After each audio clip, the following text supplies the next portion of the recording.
بسم الله الرحمن الرحيم.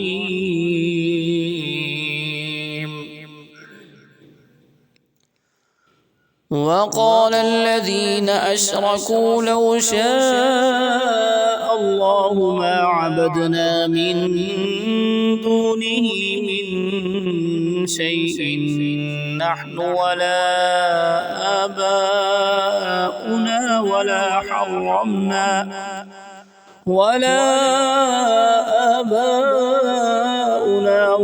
حرمنا من دونه من شيء كذلك فعل الذين من قبلهم فهل على الرسل إلا البلاغ المبين. ولقد بعثنا في كل أمة رسولا أن اعبدوا الله واجتنبوا الطاغوت فمنهم من هدى الله ومنهم من حقت عليه الضلالة فسيروا في الأرض فانظروا كيف كان عاقبة المكذبين. إن تحرص على هداهم فإن الله لا يهدي من يضل وما لهم من ناصرين. وأقسموا بالله جهد أيمانهم لا يبعث الله من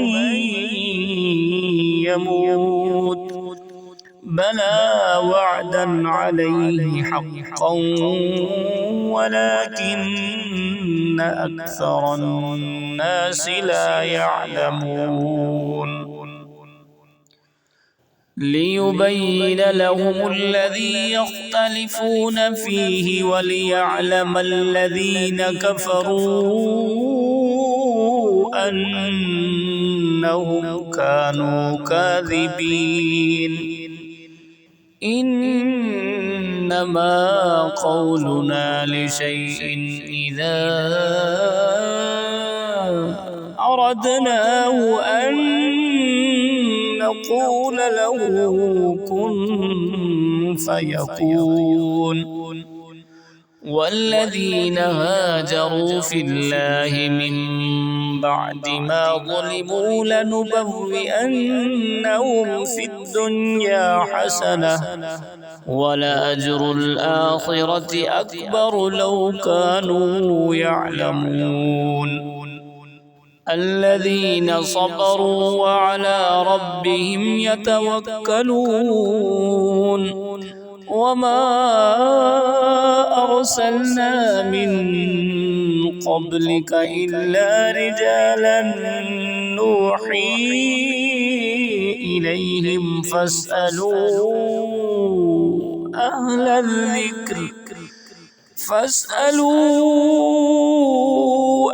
الذكر إن كنتم لا تعلمون. بالبينات والزبر وأنزلنا إليك الذكر لتبين للناس ما نزل إليهم ولعلهم يتفكرون.